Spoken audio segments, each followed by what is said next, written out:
Hello, control room. Madam, ರಾಜಾಜಿನಗರದ ರಾಮ ಮಂದಿರ ಹತ್ರ ಮನೆ ಮಾಡಿ ಮೇಲೆ ಒಬ್ಬ ಹುಡುಗಿ ಸೂಸೈಡ್ ಮಾಡ್ಕೊಂಡಿದ್ದಾಳೆ ಮೇಡಮ್. ಓಕೆ, ಪೊಲೀಸರನ್ನು ಕಳಿಸ್ಕೊಡ್ತೀನಿ. ಎಸ್, ರಾಜಾಜಿನಗರದ ಆ ಮನೆಯ ಮಹಡಿಯ ಮೇಲೆ ಹುಡುಗಿಯೊಬ್ಬಳು ಆತ್ಮಹತ್ಯೆಗೆ ಶರಣಾಗಿದ್ಲು. ಆಕೆಗೆ ಜಸ್ಟ್ 19 ವರ್ಷ.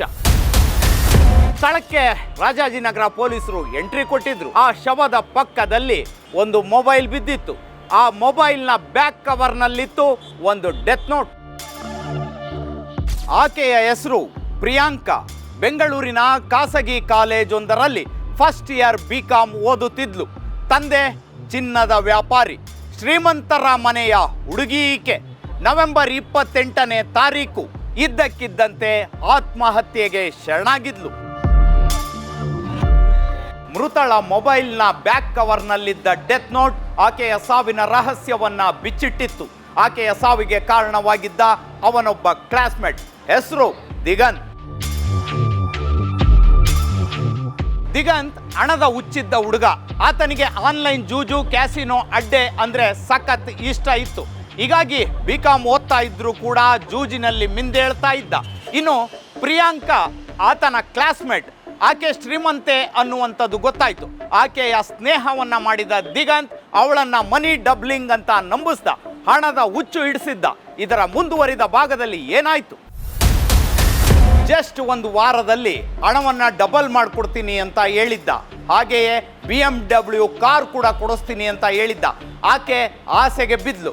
ಆಸೆಗೆ ಬಿದ್ದ ಹುಡುಗಿ ಮನೆಯಲ್ಲಿದ್ದ ಸುಮಾರು 15 ಲಕ್ಷ ರೂಪಾಯಿ ಚಿನ್ನಾಭರಣವನ್ನ ಆತನಿಗೆ ಕೊಟ್ಟಿದ್ಲು. ಪ್ರಿಯಾಂಕಾ ಸ್ನೇಹಿತನ ಮಾತು ನಂಬಿದ್ಲು. ಹಣದ ದುರಾಸೆಗೆ ಬಿದ್ದಿದ್ಲು. ಮನೆಯಲ್ಲಿದ್ದ ಚಿನ್ನಾಭರಣವನ್ನ ಕೊಟ್ಟಿದ್ಲು. ವಾರ ಕಳೆದಿತ್ತು. ಮನಿ ಡಬಲ್ ಆಗೋದಿರಲಿ, ಚಿಲ್ಲರೆ ಕಾಸು ಉಳಿಯದಂತೆ ದಿಗಂತ್ ಎಲ್ಲವನ್ನು ಕಳೆದುಕೊಂಡಿದ್ದ. ಪ್ರಿಯಾಂಕಳ ಎದೆಯಲ್ಲಿ ಢವಢವ ನಡುಕ ಶುರುವಾಗಿತ್ತು.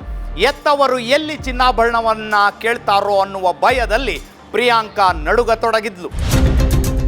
ಪ್ರಿಯಾಂಕಾ ಮನೆಯವರಿಗೆ ಚಿನ್ನಾಭರಣ ಮಿಸ್ ಆಗಿರೋದು ಗೊತ್ತಾಗಿತ್ತು. ಇತ್ತ ಪ್ರಿಯಾಂಕಾ ದಿಗಂತ್ನನ್ನ ಚಿನ್ನಾಭರಣ ವಾಪಸ್ ಕೊಡುವಂತೆ ಕೇಳ್ತಿದ್ಲು.